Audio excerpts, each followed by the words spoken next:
नमस्कार दोस्तों, के एग्ज़ाम फाइट में आपका स्वागत है। कैसे हैं आप सभी? उम्मीद है आप सभी सही होंगे और आपकी UP PCL TG 2 BARC DFC CIL आदि परीक्षाओं की तैयारी अच्छी चल रही होगी। दोस्तों, इन सभी परीक्षाओं को ध्यान में रखते हुए हमने इलेक्ट्रिशियन थ्योरी से कुछ महत्वपूर्ण प्रश्नों की सीरीज स्टार्ट की है, जो कि सीरीज ये आपकी टॉपिक वाइज है। आज के टॉपिक में हमने ट्रांसफार्मर से कुछ महत्वपूर्ण प्रश्नों को रखा है, जो कि ये प्रश्न आपके यूथ कंपटीशन के बुक से लिए गए हैं। दोस्तों, ये आपके किसी भी एग्ज़ाम के लिए महत्वपूर्ण साबित हो सकते हैं। आईटीआई लेवल का कोई भी एग्ज़ाम हो, इस सीरीज को देखकर चले जाना, आपका एक भी प्रश्न बाहर नहीं जाएगा। चलिए, आपका ज़्यादा टाइम न लेते हुए इन प्रश्नों की शुरुआत करते हैं। उससे पहले आपसे रिक्वेस्ट है, अगर आप चैनल पर नए, चैनल को सब्सक्राइब कर लीजिए और अपने दोस्तों में शेयर कर दीजिए। अगर वीडियो अच्छा लग जाए तो वीडियो को लाइक ज़रूर करना। चलिए, आज के टॉपिक की हम शुरुआत करते हैं। जैसा कि आज का हमारा प्रश्न दिया गया है, सैथिल हानियाँ यानी हिस्टेरेसिस लॉसेस इनमें से किस पर निर्भर नहीं होती हैं? Right answer option number A, परिवेश के तापमान पर। ये इसका सही उत्तर है। इस पर निर्भर नहीं होती, जबकि दोस्तों पदार्थ के आयतन पर निर्भर करती है, आवृत्ति पर और अधिकतम फ्लक्स घनत्व पर निर्भर करती हैं। राइट आंसर आपका ऑप्शन नंबर ए, परिवेश के तापमान पर निर्भर नहीं होती हैं।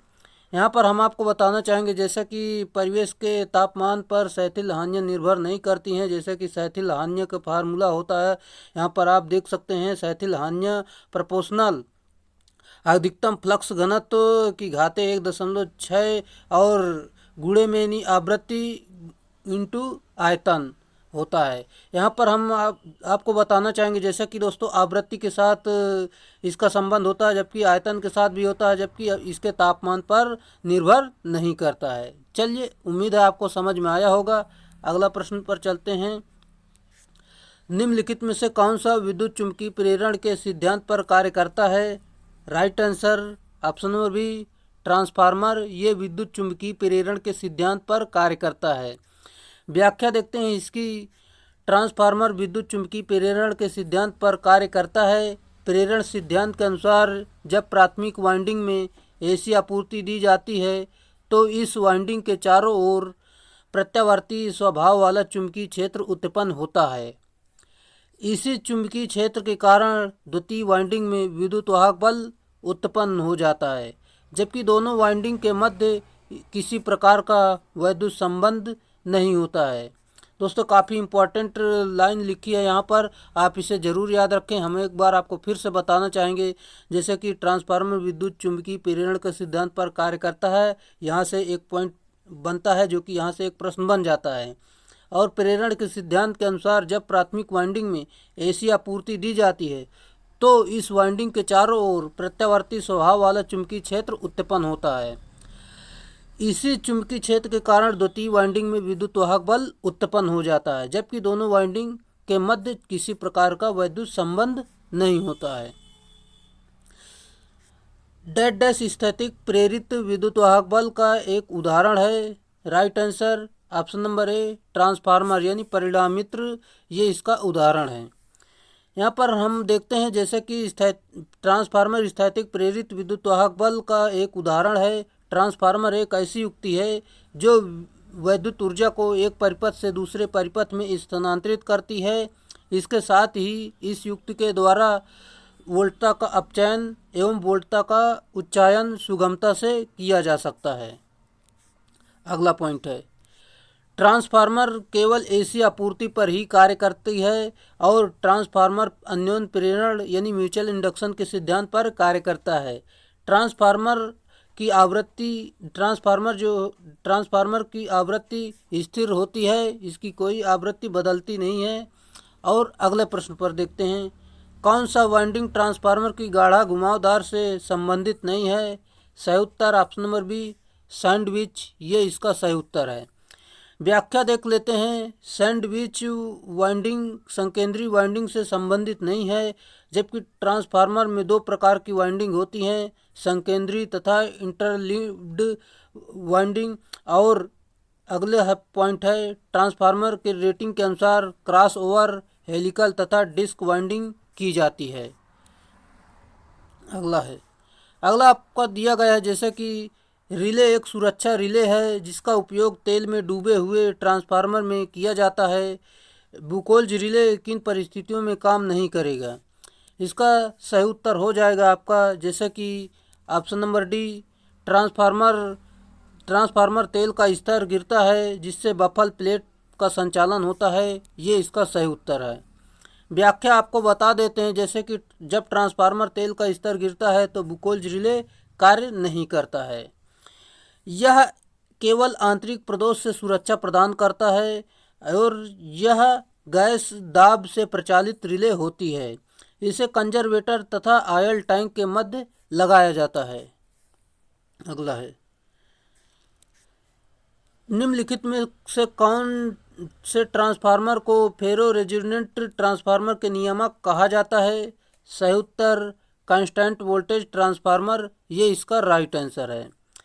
व्याख्या देख लेते हैं। कांस्टेंट वोल्टेज ट्रांसफार्मर को फेरो रेजोनेंट ट्रांसफार्मर रेगुलेटर कहा जाता है। इसे कांस्टेंट वोल्टेज रेगुलेटर के नाम से भी जाना जाता है।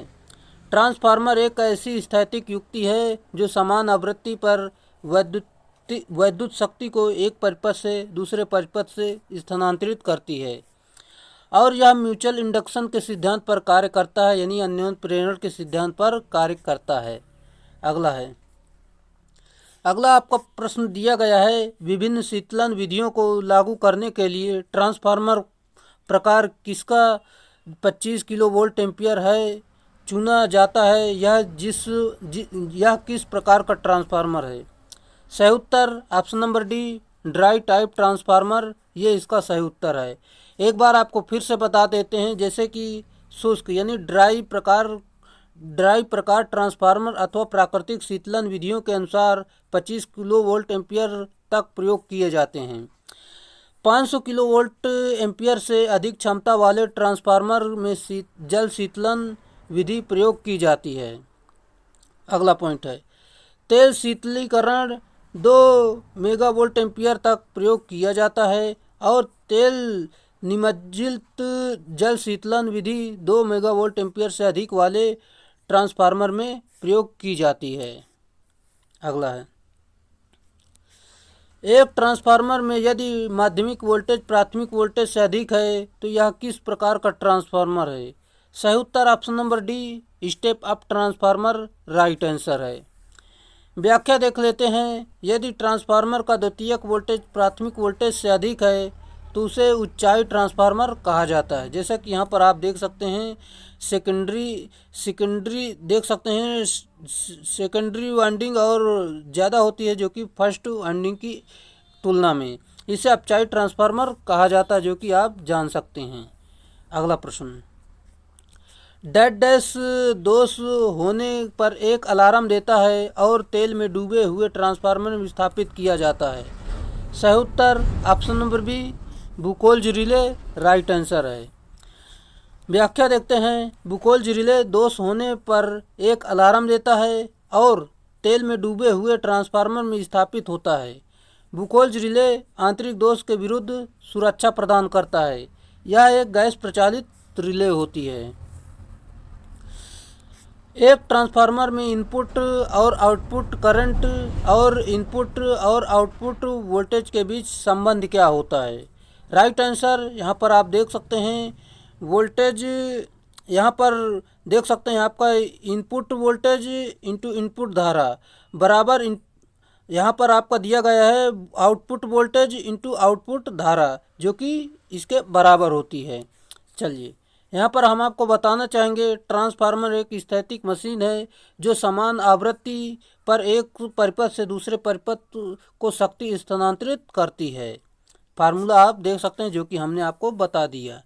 अगला है, अगला आपका प्रश्न दिया गया है, यहाँ पर देख सकते हैं आपका स्टेप अप ट्रांसफार्मर का उद्देश्य क्या है? सही उत्तर आपका हो जाएगा, जो कि option number D, input voltage की तुलना में आउटपुट वोल्टेज बढ़ाने के लिए, राइट आंसर है। स्टेप अप ट्रांसफार्मर का उद्देश्य इनपुट वोल्टेज की तुलना में आउटपुट वोल्टेज बढ़ाने के लिए किया जाता है। इसके लिए द्वितीय वाइंडिंग में टर्न की संख्या प्राथमिक वाइंडिंग में टर्न की संख्या से अधिक रखी जाती है, जैसा कि आप यहाँ पर देख सकते हैं। द्वितीय वाइंडिंग में टर्न की संख्या यहाँ पर अधिक रखी गई, जबकि प्राथमिक वाइंडिंग में कम रखी गई है। चलिए, स्टेप डाउन ट्रांसफार्मर का आउटपुट वोल्टेज इनपुट वोल्टेज की तुलना में कम होता है। यहाँ पर आप देख सकते हैं स्टेप डाउन ट्रांसफार्मर का यहाँ पर स्ट्रक्चर आप जान सकते हैं। चलिए, अगला है, एक ट्रांसफार्मर में स्टील कोर के पास क्या गुण होने आवश्यक है। मतलब एक ट्रांसफार्मर के स्टील कोर के पास क्या गुण होने आवश्यक है। सही उत्तर ऑप्शन नंबर सी, उच्च भेद्यता और कम हिस्टैरिसीस नुकसान राइट आंसर है। व्याख्या आपको बता देते हैं। ट्रांसफार्मर कोर के स्टील कोर में उच्च चुंबकशीलता तथा कम हिस्टैरिसीस हानि होनी चाहिए।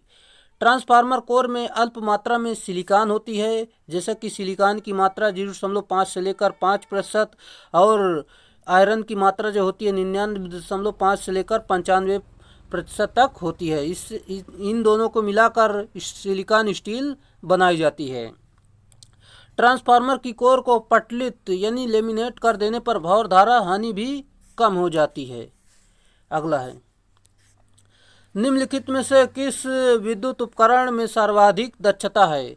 सही उत्तर ट्रांसफार्मर राइट आंसर हो जाएगा। व्याख्या आपको बता देते हैं। उपयुक्त में ट्रांसफार्मर की दक्षता सबसे अधिक होती है, क्योंकि इसमें किसी भी प्रकार का मूविंग पार्ट नहीं होता है, जिससे घर्षण आदि हानियां नहीं होती हैं। ट्रांसफार्मर की दक्षता लगभग 98% तक होती है। पावर ट्रांसफार्मर के इनपुट से आउटपुट तक कौन सी मात्रा परिवर्तित नहीं होती है। सही उत्तर ऑप्शन नंबर सी, आवृत्ति। ये परिवर्तित नहीं होती है, जबकि धारा परिवर्तित हो जाती है, वोल्टेज परिवर्तित हो जाती है, जबकि आपकी आवृत्ति परिवर्तित नहीं होती है। आपको हम बताना चाहेंगे जैसे कि पावर ट्रांसफार्मर में इनपुट से आउटपुट तक आवृत्ति में कोई परिवर्तन नहीं होता है और ट्रांसफार्मर वोल्टेज को परिवर्तित करता है, अर्थात निम्न वोल्टता को उच्च वोल्टता तथा उच्च वोल्टता को निम्न वोल्टता में परिवर्तित करता है। ट्रांसफार्मर एक स्थिर फ्लक्स युक्ति होती है। पावर ट्रांसफार्मर को हमेशा पूर्ण भार पर ही प्रचलित किया जाता है।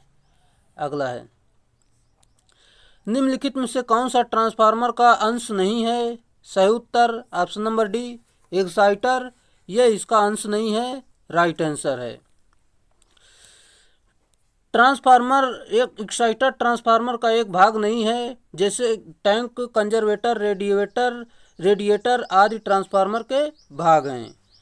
यहाँ पर एक बार आपको फिर से बता देते हैं, जैसे कि एक्साइटर ट्रांसफार्मर का भाग नहीं है, जबकि दोस्तों टैंक, कंजर्वेटर, रेडिएटर आदि ट्रांसफार्मर के भाग होते हैं। एक्साइटर जो होता है ये मोटर में होता है। कंजर्वेटर एक छोटा ऑयल टैंक होता है, जो ऑयल टैंक को ऊपर स्थापित होता है। यह तेल के स्तर को बनाए रखता है। जिस भाग में ट्रांसफार्मर को रखा जाता है उसे टैंक कहते हैं, और रेडिएटर ट्रांसफार्मर को कूलिंग की सहायता प्रदान करता है। ट्रांसफार्मर की क्षमता को आमतौर पर डेड डैश में व्यक्त किया जाता है। सही उत्तर option number C, megavolt ampere. ये इसका सही उत्तर है। ट्रांसफार्मर की क्षमता को आमतौर पर MVA में व्यक्त किया जाता है, क्योंकि ट्रांसफार्मर की शक्ति भार धारा द्वारा निर्धारित होती है, जो कि पावर फैक्टर में निर्भर करती है। अतः ट्रांसफार्मर की रेटिंग आप देख सकते हैं KVA या MVA में व्यक्त की जाती है। एक ट्रांसफार्मर की अर्धभार, दोस्तों ट्रांसफार्मर को आप परिणामित्र भी बोल सकते हैं और इंग्लिश में ट्रांसफार्मर बोलते हैं, कि अर्धभार पर ताम्र हानियाँ उसकी पूर्ण भार पर ताम्र हानियों की तुलना में होगी। सही उत्तर ऑप्शन नंबर डी, 1/4 होगी। ये इसका सही उत्तर है। जैसा कि ट्रांसफार्मर में पूर्ण भार पर ताम्र हानि बराबर ताम्र हानि इससे WC से प्रदर्शित करते हैं, जबकि अर्ध भार पर ताम्र हानि बराबर होता है 1/2 का होल स्क्वायर गुणे यहाँ पर देख सकते हैं ताम्र हानि।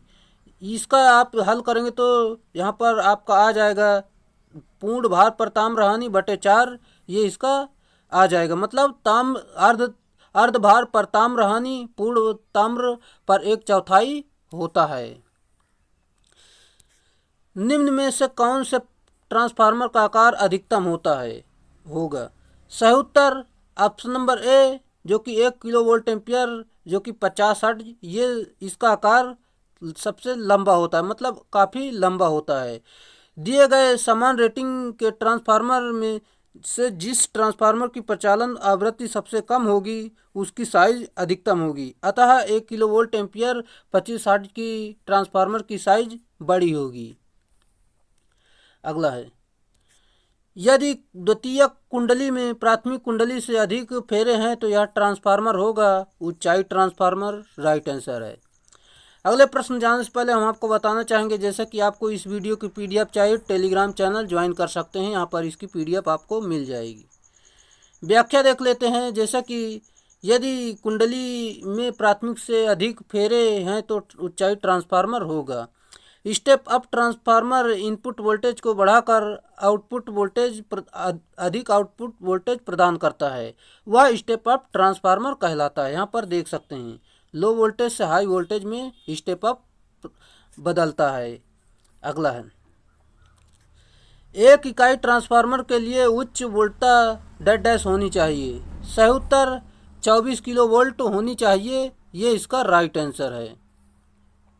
अगला है,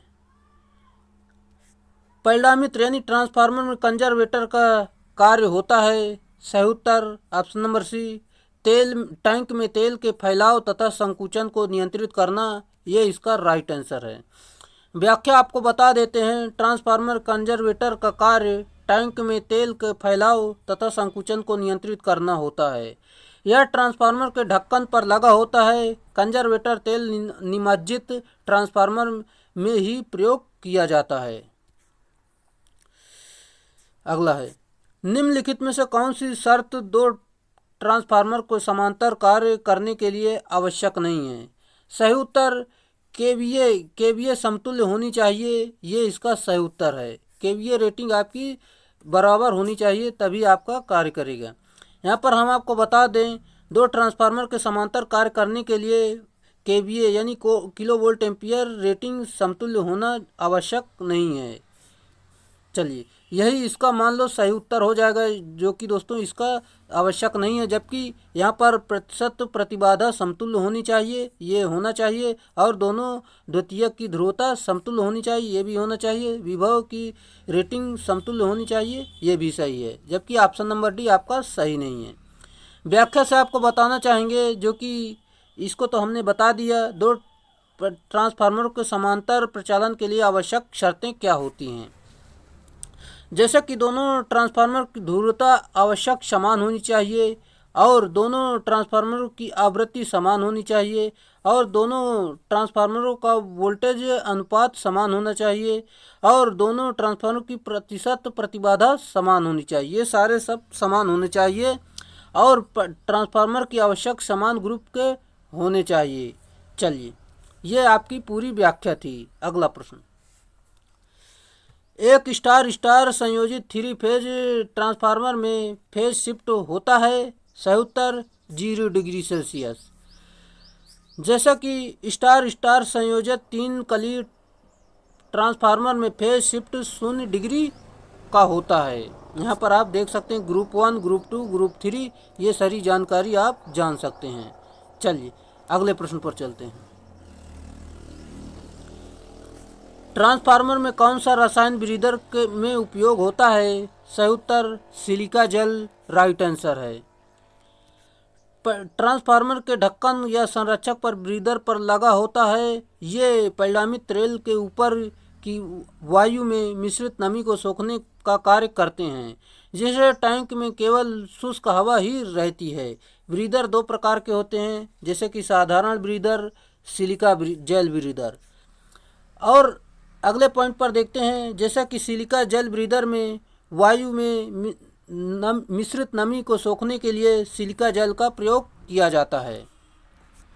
सिलिका जेल का रंग शुष्क अवस्था में नीला होता है तथा कुछ नमी सोखने पर यह बैंगनी और बाद में गुलाबी हो जाता है। गुलाबी रंग होने पर सिलिका जेल के नमी सोखने की क्षमता कम हो जाती है, समाप्त हो जाती है। अगला आपका दिया गया है, जो कि एक परिणामित यानी एक ट्रांसफार्मर का द्वितीय कुंडली का प्रतिरोध आर तथा उसका परिवर्तन अनुपात के है तो द्वितीय कुंडली का प्राथमिक की ओर तुल्यकारी प्रतिरोध होगा। Right answer option number D, जो कि कुंडली का प्रतिरोध बटे परिवर्तन अनुपात का स्क्वायर, ये इसका सही उत्तर होगा। यहाँ पर हम आपको बताना चाहेंगे जो कि जब ट्रांसफार्मर की द्वितीय कुंडली का प्रतिरोध प्राथमिक कुंडली की ओर संदर्भित किया जाता है तो तुल्य प्रतिरोध यहाँ पर देख सकते हैं जो कि आर एस बराबर यानी द्वितीय कुंडली का प्रतिरोध बटे यहाँ पर रूपांतरण अनुपात ये होता है, ये इसका सही फार्मूला है, हमने जो कि आपको बता दिया है। यहाँ पर आप देख सकते हैं जब परिणामित्र यानी ट्रांसफार्मर की प्राथमिक कुंडली के प्रतिरोध को द्वितीय कुंडली की ओर संदर्भित करते हैं तो तुल्य प्रतिरोध यहाँ पर दिया गया है, जो कि आप समझ सकते हैं। अगला है, एक ट्रांसफार्मर की कौन सी जांच उसकी नियमन दक्षता तथा ज्ञापन की जानकारी देता है? सही उत्तर बैक टू बैक जांच राइट आंसर है। खुला परिपथ परीक्षण से लव हानि या क्रोड हानि की जानकारी प्राप्त होती है। लघु परिपथ यानी शॉर्ट सर्किट परिपथ से पूर्ण लोड ताम्र हानि की जानकारी मिलती है। ट्रांसफार्मर की कोर बनाने में पदार्थ उपयोग में आता है। सही उत्तर उच्च सिलिकॉन स्टील, ये राइट आंसर है। परिणामित्र की कोर बनाने के लिए उच्च सिलिकॉन स्टील का प्रयोग किया जाता है जिसमें सिलिकॉन की मात्रा 4% होती है। चलिए आजकल यहाँ पर आप देख सकते हैं आजकल शक्ति परिणामित्र में cold rolled grain oriented lamination प्रयोग किए जाते हैं जिसे ट्रांसफार्मर में भार धारा तथा हिस्टैरिसीस हानियाँ न्यूनतम हो सके। अगला है, ऑटो ट्रांसफार्मर में केवल डेड डैश वाइंडिंग होती हैं। सही उत्तर एक वाइंडिंग होती हैं, ये इसका राइट आंसर है। ऑटो ट्रांसफार्मर में केवल एक वाइंडिंग होती है जो कि ऑटो ट्रांसफार्मर द्विकुंडली ट्रांसफार्मर यानी दो वाइंडिंग ट्रांसफार्मर की अपेक्षा ताम्र की बचत होती है। ऑटो ट्रांसफार्मर वर्धक या बूस्टर के रूप में प्रयोग किया जाता है और प्रेरण मोटर को चलाने के लिए ऑटो ट्रांसफार्मर का प्रयोग स्टार्टर के रूप में किया जाता है। अगला है, अगला आपका दिया गया है जो कि निम्न में से कौन सा परिणामित्र के तेल का कार्य नहीं है? राइट आंसर आपका हो जाएगा जो कि यहाँ पर आप देख सकते हैं इसका कारण प्रेरण युग्मन प्रदान करना, ये इसका कारण नहीं है, जबकि आपका प्राथमिक कुंडलन का शीतलन ये कार्य करता है, द्वितीय कुंडलन का शीतलन ये भी कार्य करता है। और हम आपको बता दें अतिरिक्त कुचालकता प्रदान करना ये भी सही है, जबकि ऑप्शन नंबर डी आपका सही नहीं है। यहाँ पर हम देखते हैं परिणामित्र यानी ट्रांसफार्मर तेल का कार्य, जैसे कि परिणामित तेल का कार्य प्राथमिक कुंडली तथा द्वितीय कुंडली को शीतलन प्रदान करना होता है। ट्रांसफार्मर तेल का कार्य अतिरिक्त कुचालकता प्रदान करना होता है। अगला है, ट्रांसफार्मर में लव हानि पाई जाती है। राइट आंसर कोर में पाई जाती है, ये इसका सही उत्तर है। जैसा कि ट्रांसफार्मर में लव हानि कोर में पाई जाती है। लव हानि दो प्रकार की होती हैं, सहतिल हानियाँ, भार धारा हानियाँ। व्याख्या देख लेते हैं। सहतिल हानियाँ ट्रांसफार्मर के क्रोड का प्रत्यावर्ती फ्लक्स के प्रभाव से बराबर चुंबकित विचुंबकित तथा विपरीत चुंबकित होने से उत्पन्न ताप में व्यय वैद्युत शक्ति को हिस्टैरिसीस हानियाँ या सहतिल हानियाँ कहते हैं। चलिए आज के लिए इतने ही प्रश्न थे जो कि हमने आज के प्रश्नों को कंप्लीट किया और आपको सेशन अच्छा लगा होगा। अगर वीडियो अच्छा लगा हो तो वीडियो को लाइक कर दें, अपने दोस्तों में शेयर कर दें और अगली वीडियो पाने के लिए चैनल को सब्सक्राइब जरूर कर लें, घंटी वाला बटन दबाना ना भूलें, तभी आपको अगला वीडियो मिल पाएगा। चलिए आज के लिए इतने ही रखेंगे, फिर मिलेंगे नेक्स्ट वीडियो में, तब तक के लिए बाय।